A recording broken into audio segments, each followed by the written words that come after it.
Hey friends, I'm excited to get into the interview, but before I do, I wanted to let you know about my upcoming book that's being released in the springtime called Echoing Hope: How the Humanity of Jesus Redeems Our Pain. Right now, you can check out a free sort of sample of the book on the website, and the website, by the way, is echoinghope.com.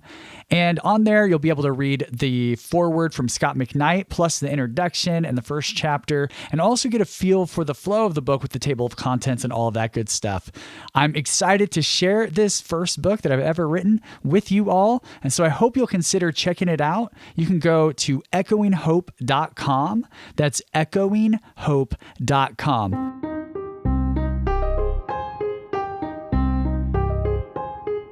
Welcome to Theology Curator, a podcast hosted by Kurt Willems and available online at theologycurator.com. Each episode looks at a theological, formational, or cultural theme. We might dig into the life and letters of a radical Jewish teacher named Paul, converse about a pressing contemporary issue, reflect on the nature of following Jesus today, or even attempt to remedy doom and gloom preaching with a good old-fashioned dose of hope. This show is an invitation to build bridges between the first century world of the earliest Christ followers into the 21st century reality we now inhabit. The Jesus we excavate from the rubble of tradition might just surprise us all. I want to welcome you back to the podcast. I'm sitting here with my friend, Ben Higgins, and Ben is someone I've gotten to know through social media at first, like weird, right? And I could tell a little bit about my story, how I connected with you. And then of course, through Twitter, like we just sort of connected, but, it's really been cool, man. We got to hang out right before COVID. We talk about that. But for now, I just want to say thanks for being with us on this show, man. Yeah, no, I appreciate you being here and asking me to be here and putting this out there. This is your platform is one of the reasons why we connected. And it has been awesome, man. It's been great. Yeah. Well, I remember back in, so you were The Bachelor. Season 20, is that what it technically is? Am I right? Something like that? Season 20. And 2016 is the year. Am I have all my ducks in a row? Okay. I think you're spot on. Well, dude, I'm a secret mega fan, apparently. That's right. So, so for years, I'll tell my story, my self-effacing story, and then I'll lead to how I connected with you. So for years, you've hung out with Lauren too. So, like she has watched The Bachelor since it started. And we typically watch, she watches every season or so. And I'm the guy who's like, oh, this is dumb. That macho dude or whatever. I'm not that macho, but you get it. Like, yeah, I get it. And I'm watching. And then, she's like, ready to, we open up a bottle of wine usually and we're watching. And all of a sudden, I find myself into the storyline a little bit every so many seasons. I mean, It didn't always work out that way. I was maybe busy, so I wasn't there or whatever. But like, I was like, whoa, this is actually kind of interesting. I secretly like this, but I'm going to kind of tease Lauren along the way just so I don't feel like, I'm really into it. Yeah. But over the years, what's been really funny is, just like she sucked me into Gilmore Girls, like she kind of brought me into the Bachelor stuff, man.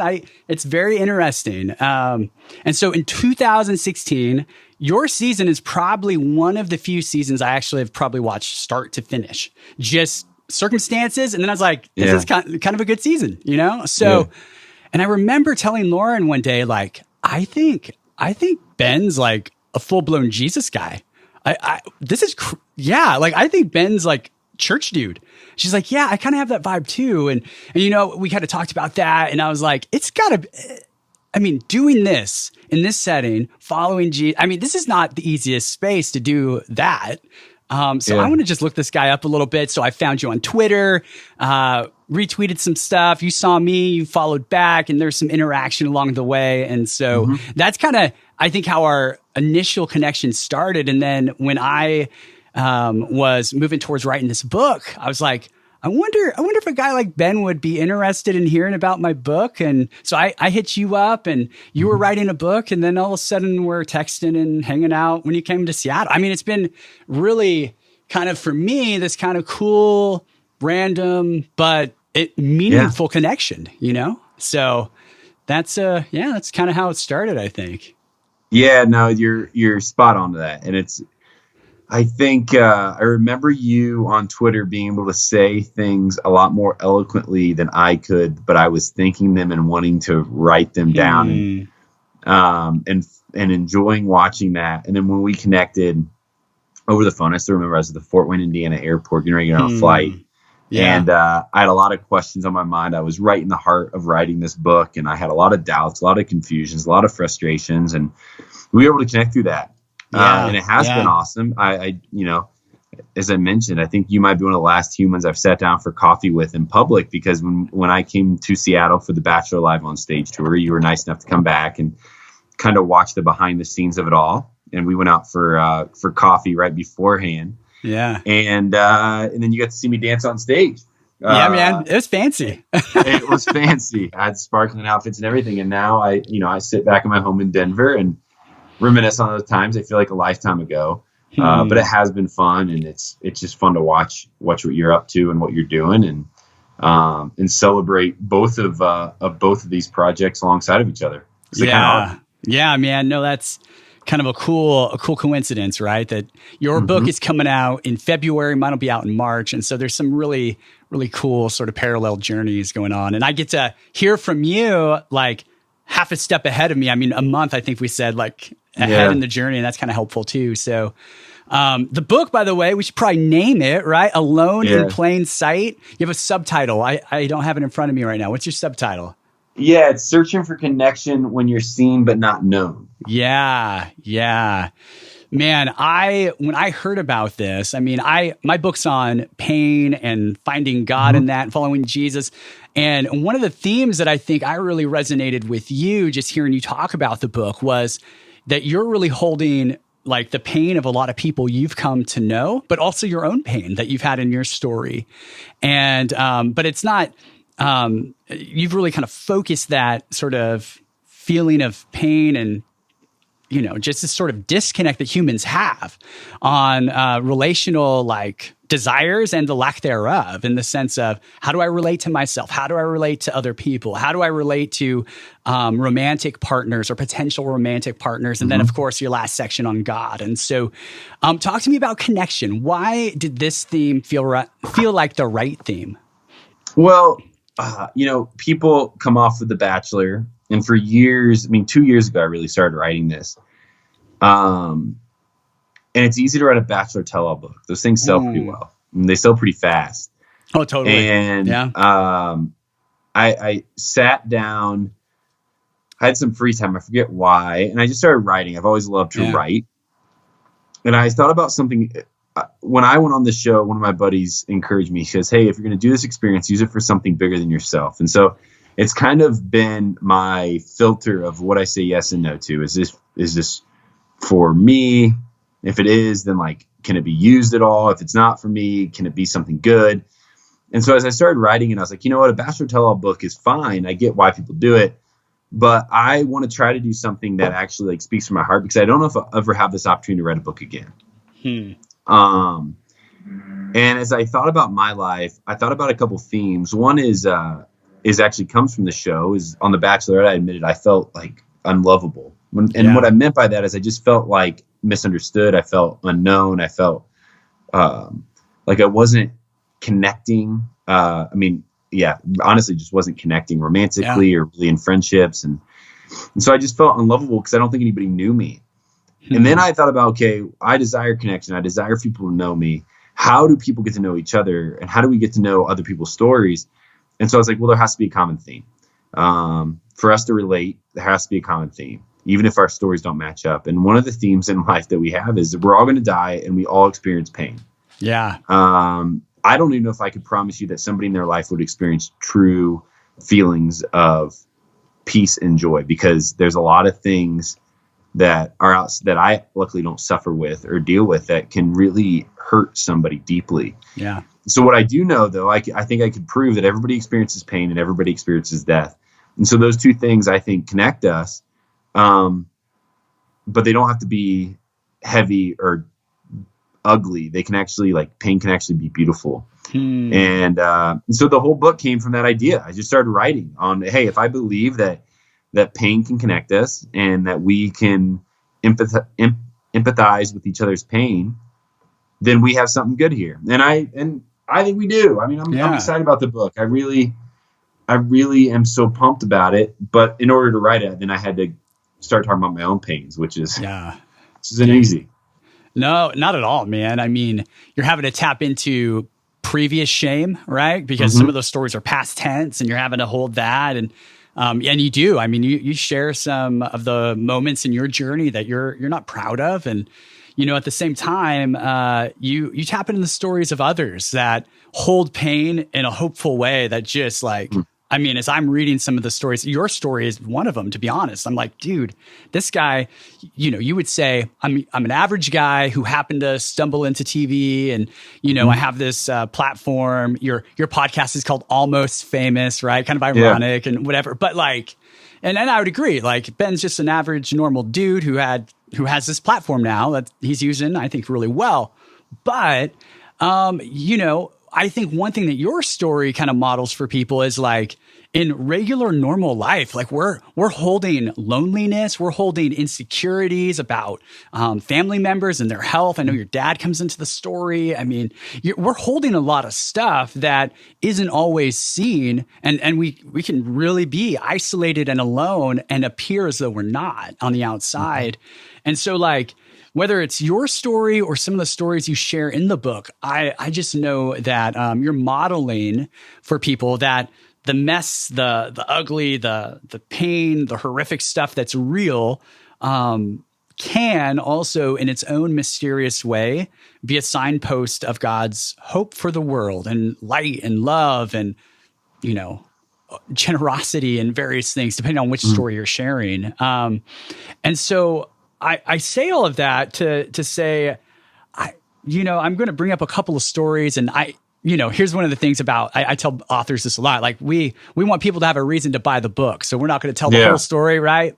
Or all the stories, but man, when you tell a story of Annie, I just that ripped me up, man. That was a powerful story. Talk to us about how you met Annie and kind of some of the big picture things that, how her story connected with you. Yeah, definitely. Well, the book opens up, which is a fear of mine at first. It opens up with stories of paralysis, stories of terminal illness, and stories of death. Like that's the first 3 chapters. Yeah. I promise the whole book, it dives in deep. And I think the hope is that we swim to the surface by the time we're done. Yeah. But Annie's an interesting one. Annie's one of those cool moments that happens when you happen to be given a platform. And I've had more and more of those experiences, especially as I've slowed down. When I was running the race quickly right after the show and trying to do whatever I could to stay relevant, I was missing a lot of these stories. But Annie's came about by one of her friends, and her friend had texted me, said, "Hey, Annie's a big fan of the podcast or the show, maybe a fan of the podcast. I don't know." And she is struggling with cystic fibrosis, and she needs a 3rd lung transplant, and they don't think she's going to get it. And would you send her a video that's encouraging? And so the story goes on to talk about Annie and I's relationship, because we actually are able to connect then and talk to each other. And I'm able to learn from Annie about what it's like, which even every time I say it, it's just heavy, but like what it's like. Annie's in her young 20s. And what it's like to know that you're dying within a couple weeks, like no matter what. And what does it mean when that, like, what does life look like with that lens? Like knowing there is no out of this, like you are dying. Yeah. And then relating that with the fact that we're all dying, but Annie just happens to know her timetable and know when and kind of how.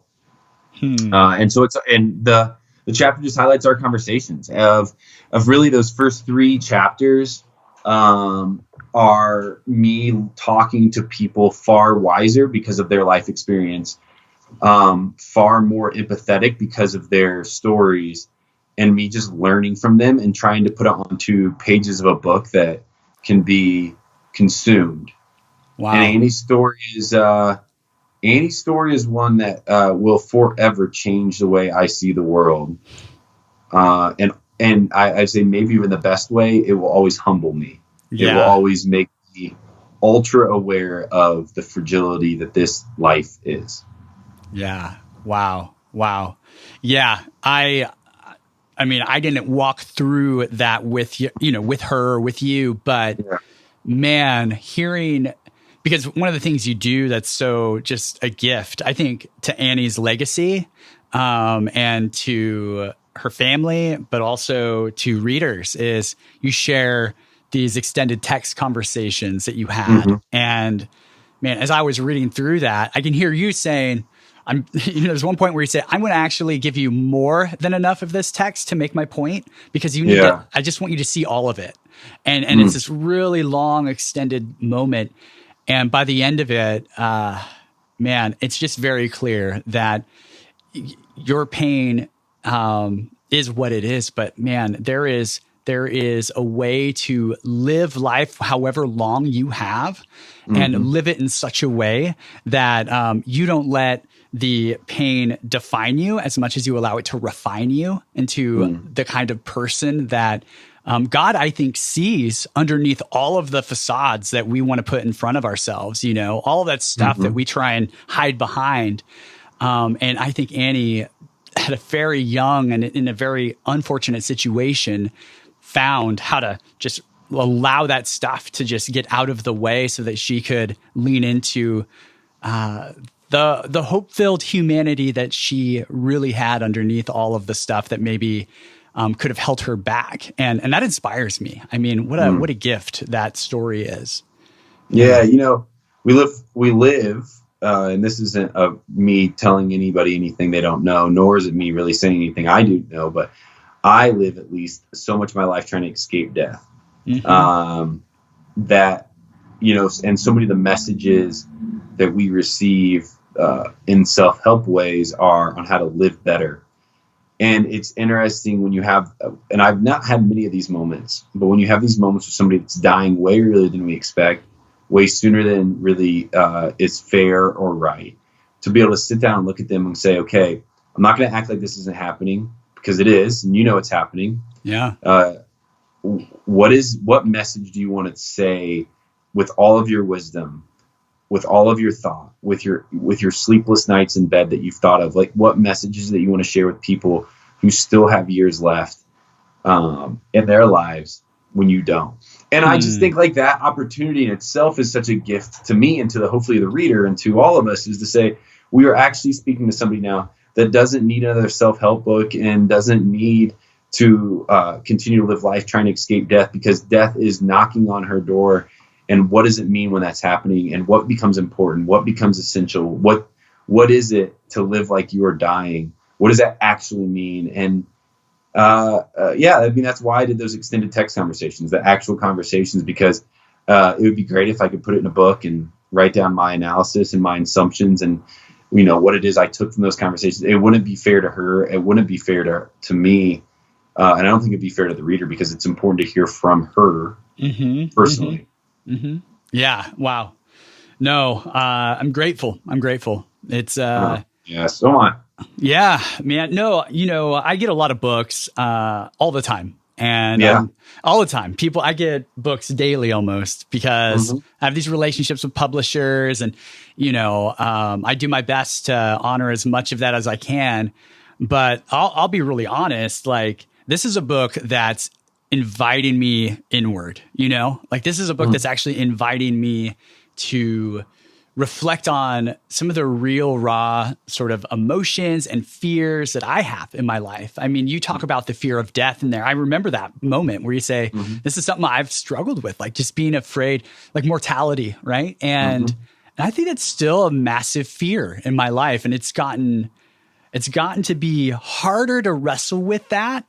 The more I've kind of moved into, the stage of life I'm in. Like when I look at my kids and I think to myself, I have to be here for a long time. I have to, like as though I'm going to save them from something, and maybe there's a huge benefit to having your parents around. There's no doubt about that. But but I'm also, I think, being invited by God to sort of examine like what's behind that fear. Where does that come from? What preservation instincts are there? And what am I hiding from? And so I appreciate like on all kinds of levels as I read this, that it's inviting me to go inward, and also I think to go outward, because that's part of the goal too, to say where are those relationships that are really going to be part of shaping me as I move closer to middle age. I'm not there yet. I'm going to just keep saying that probably for a long, I'm going to say that probably longer than is actually legit. I don't know when middle age is, but we'll say it's 50. We're not going to say it's 40 because I'm getting closer.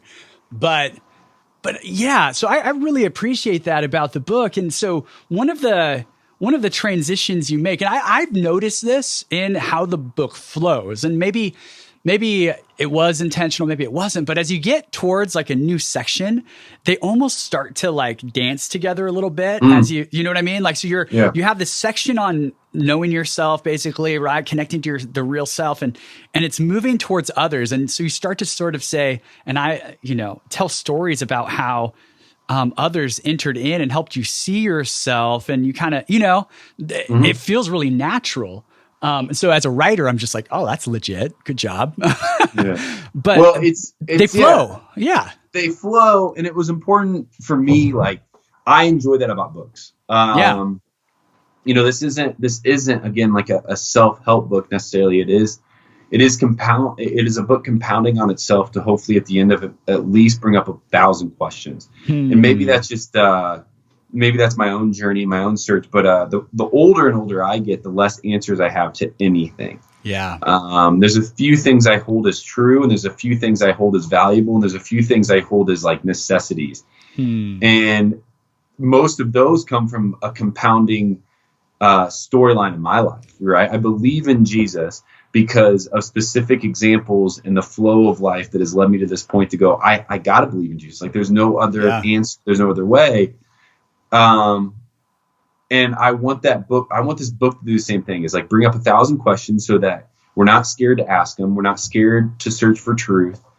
And I wanted it to flow in a sense that says, okay, now I'm here, right? I've read a story about death, but with that, I'm hopefully like assuming some of the questions that will come to mind. Now what's next? All right, let's look into what comes after the realization that we're all going to die and that we all experience pain. Yeah. How do we process that? How do we deal with that? How do we allow it to be something good and healthy in our lives? But let's ask those questions first. So I appreciate you saying that, because it was important for me for the book to compound on itself into the very end. Yeah, it really does. And I mean, you bring up a good point that I wanted to get to. You start to tell your own story kind of in that front end of the book. If I'm remembering placement right, I think I am. And you start to tell about like a really hard season in your own life where it took a couple of, if I'm mixing stories, let me know. But I remember one moment where you've had like several months, I think it's after surgeries and some of the stuff you walked through when you were younger. And you have one moment where you have a friend like take you out to coffee and kind of like speak and kind of some truth. I mean, really some raw, like after you'd kind of just poured out everything that you'd been struggling with. And then there's another moment where you look at yourself in the mirror and realize, I don't want to be the person I'm becoming. I want to be, and I don't remember if those are connected or two different points in your life. And forgive me if I'm mixing up stories there. Yeah. Yeah. Well, yeah. I mean, I guess in a lot of ways they're all connected because I see them as connected. And you're right. So like one of the parts in the book that nobody really knows about me, and I guess even if they did, I haven't got a lot of follow up on it, which is interesting. Yeah. But I had a pretty bad addiction that nobody really knew about to opioids for a long time, for years of my life. And I was able to mask it and I'd go in all the ways I did that and hide it and function on it, right, and crave it. Yeah. And then it spun into me just completely looking at women, especially as like objects and of and I don't want to diminish it by saying like, oh, partied hard and I had sex with people. Like, I feel like that just is a message that gets spread so often in the church right now. Mm-hmm. And what it doesn't speak to is actually like the heart of what we're saying. Like, it just like puts those like things out on the table and says, you need to stop doing this and stop doing that because God wants you to. And it's like, well, great, but like, why? And what I want those chapters to do is to speak to the why behind that. Like, what was that doing to my soul? And I don't know if anybody out there has ever looked at themselves in the mirror. Like, look at yourself. It's a scary thing to do, dude. Like, stare yourself right down in the eyes. And I just had one of those moments. I don't do it often. I'm not that weird. I'm pretty weird, but I'm not that weird. But it was a moment where all these things had compounded on each other. Once again, all these terrible things that I'd done to others, hurt others, like actually hurt their souls, and then hurt myself in the process. And looking at myself in the mirror, and I'll never forget the mirror. I'll never forget the moment and why I walked into the bathroom at that time. But I stared at myself in the eyes, and I said, yeah, you're not the man you want to be. You're not becoming the man you want to be. There's nothing that you're doing and choosing to do right now that is leading towards any type of significance and any type of kingdom work. I mean, there's only traces of pain that you're leaving behind. And I mean, for me, I guess it was, I'll give myself some credit there where I was like, yeah, you're right. And, let's do something about it. Yeah. And that's a cool moment for me. What I'm proud of, that the choice that I got to make in that moment with whatever clarity and I believe with God's voice was, all right, let's change it. And, slowly but surely, not perfectly, we've worked on it, I guess. Yeah. No, definitely. No, man, that's again, it speaks to the book. Vulnerability is such a key part of what you're doing in here. Not just vulnerable about yourself, but saying as human beings, we're designed at our best to be vulnerable, which is dangerous. And so I really appreciate that theme. And talk to me. And vulnerability is actually something we've talked about that you actually helped coach me through. I share a little bit about that in something I've written because, like, we were talking books that first conversation. You're at the airport. Yeah. I'm like, dude, I'm about to be vulnerable. Like, I've never put these kind of stories, I mean, really painful stories like you're dealing with, right? Like, into print and it's there and you can't do anything about it. And I asked you about vulnerability during that conversation, which was so helpful and gave me freedom to just go in so many ways. And it seems as though that's been something you've embraced. Talk to us about that. I mean, you're from Warsaw, Indiana. You end up on The Bachelor after college and trying to figure out stuff. And you're a Christian. And yet you find yourself immersed in this world that I think some, me, I'm not, I'm not your average Christian per se, I guess. But like some people probably are like, how is that even possible? Like, what does that look like? And my guess is that, there's been some journey and process that you've had to walk through as you've had to figure out what it means to not be alone in plain sight, because you're in a much plainer sight than you ever would have imagined now. So talk to us about that sort of like opening yourself up to vulnerability and how maybe God has sort of snuck into the picture in new ways and the challenges there. Anything you feel comfortable sharing along those lines? Because I think that really speaks to a lot of what your book is inviting readers to consider for their own lives in a lot of ways. Yeah. I mean, I guess vulnerability is an important topic for me because, yes, I did get thrown into the spotlight. And on national television, I was asked questions I never thought I'd be asked. I, did things I never thought I'd do, especially in front of my grandma. I went on a show as a Christian. And I guess to start, like, part of the thing with my walk with Jesus is I threw my eggs into the Jesus basket pretty early on in life and had to sort through what that looks like. And for me, I've been on a consistent search to find him like minute by minute, right? So for me, there's not this like great confidence in saying like, I am a Christian. knowing that tomorrow I could doubt that. But I don't doubt the existence of a God that loves, and I don't doubt the existence of Jesus. And so because of that, I feel very confident walking through muddied waters on that search, knowing that if Jesus is true and if Jesus does exist, Jesus will show up everywhere. Yeah. And so going on The Bachelor never really even initially felt weird to me, because it's like, oh, cool. I can go anywhere and Jesus is going to be there. Like, that's great. Cool. Yeah. Like, God is there. It's not like, the cameras turn on and the production starts and then God like kind of disappears for a bit and then comes back when that's over. And, he's there. I feel good. I felt good about that. Now, the environment that I threw myself into didn't really bother me either. It was everybody had mutually decided to be there. Everybody was trying something new and shaking life up a bit. I had good examples of people who had gone before me who were Christians who gave it their best shot. The idea of the show is weird and untraditional and unique, but I don't know if that necessarily is bad. I think it was just weird and untraditional and unique.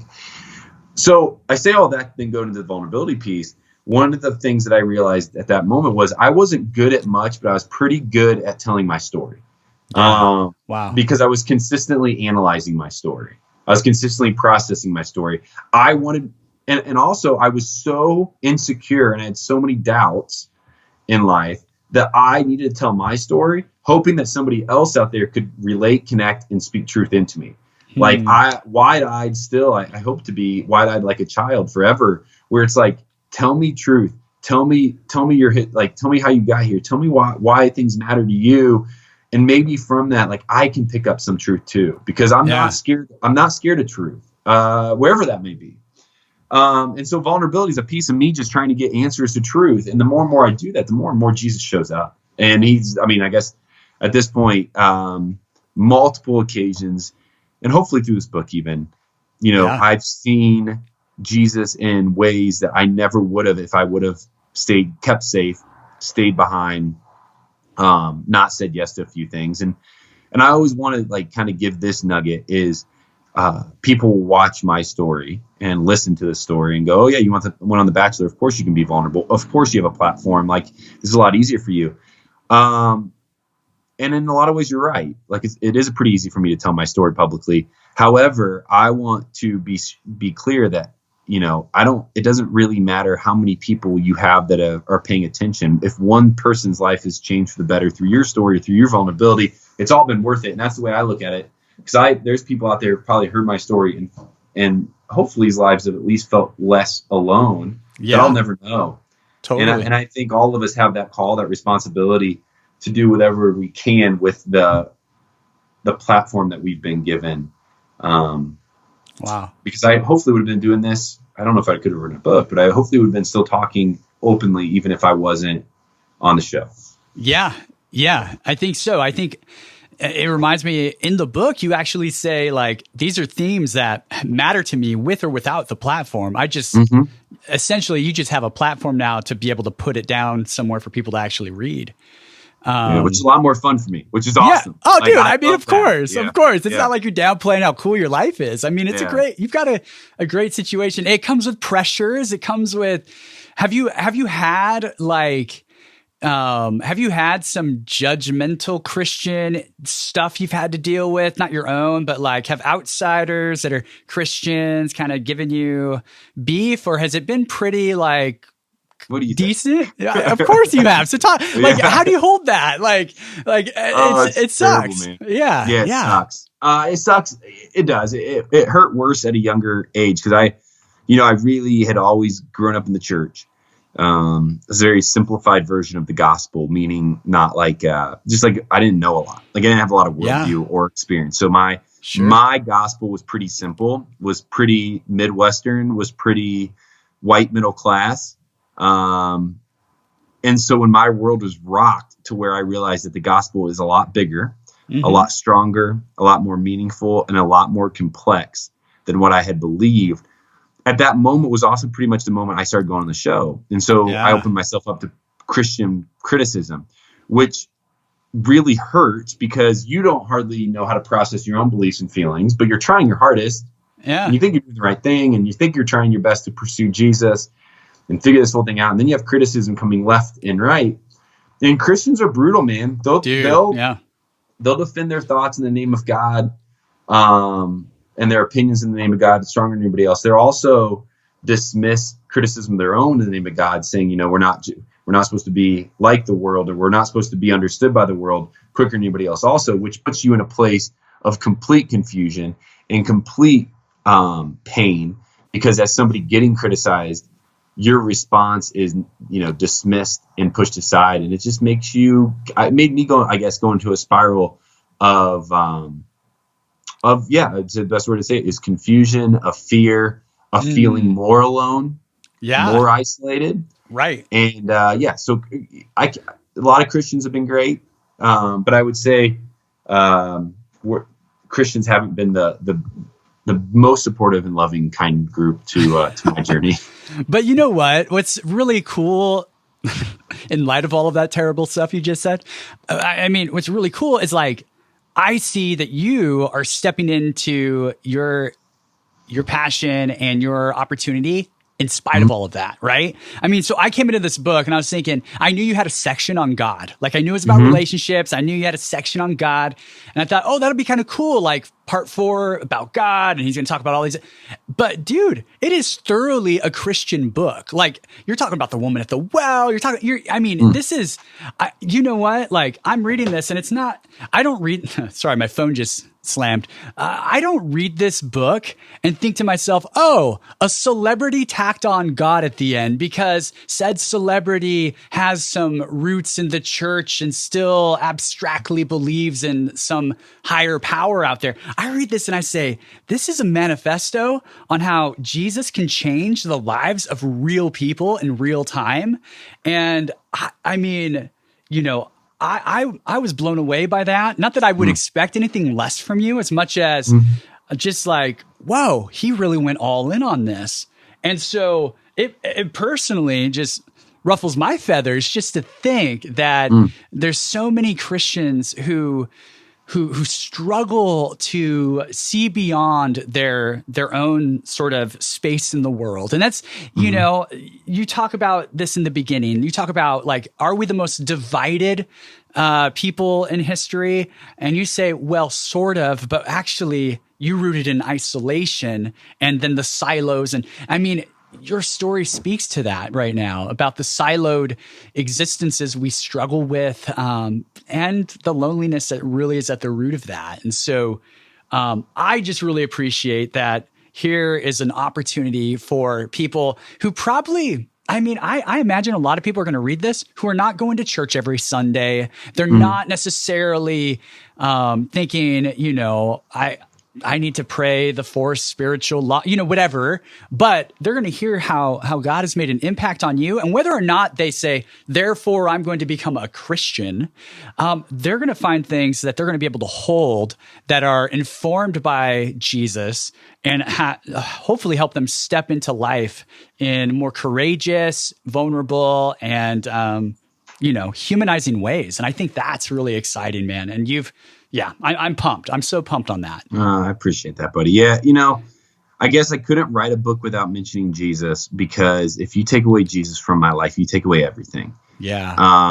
And so it has to be that intertwining thread, because if not, I don't know who I become. I don't know where I'm going, and I don't know what the point is. Yeah.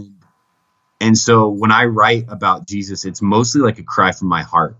Like an actual cry from my soul at times, where it's like, God, show up, show me you're still here. Show me you are what you say you are.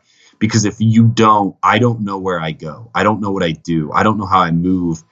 And it's in the moments that I doubt that like some of my deepest times of pain have came from the moments that I've doubted that, or I've lost it, or I haven't found it. And I want to share that because I believe there's probably somebody else out there going, hey, like, I want to know there's some purpose. I want to know there's some bigger truth.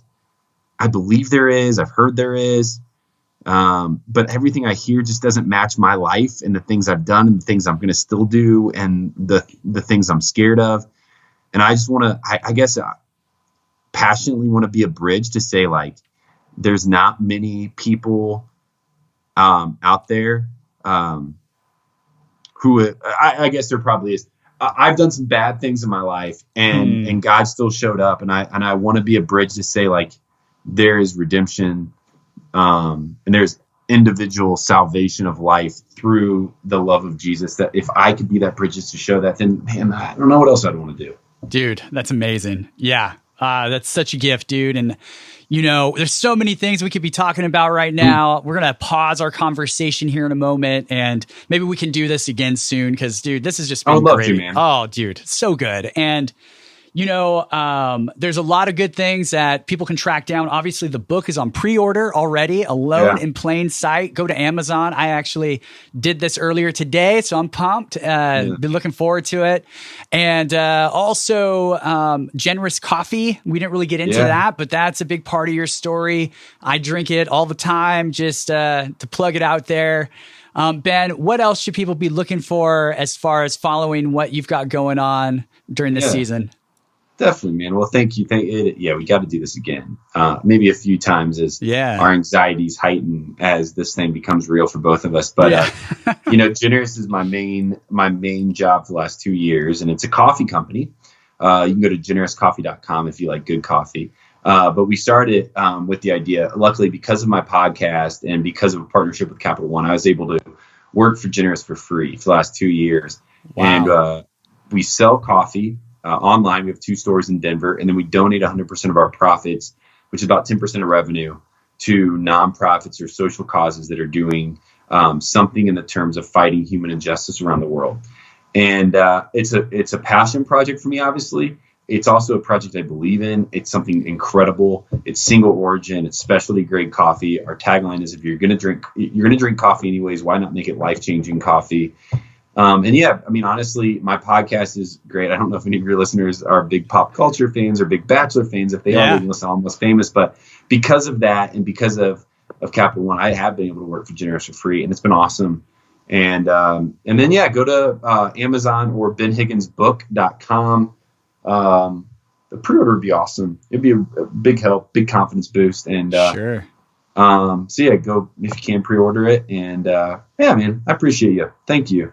Yeah, no, man, this has been great. Glad to be able to have part 1 of a good conversation, dude. And thanks for sharing a little bit of your heart with us, man. Hey, thanks, buddy. And let's come back and talk about everything else good in life. Very soon. You're the man. Thanks. Thanks for listening to Theology Curator. For more resources from Kurt Willems, check out theologycurator.com/newsletter to sign up for our email update list. For new listeners of the podcast, we hope you will subscribe via iTunes, Google, or your podcast manager of choice. If you like what you hear, please leave the show a review. For regular listeners, consider supporting Kurt's online ministry at patreon.com/Kurt Willems. Lastly, please don't let this conversation end when the episode is over. We hope you feel empowered in regular life to explore theology and faith in intelligent and humanizing ways.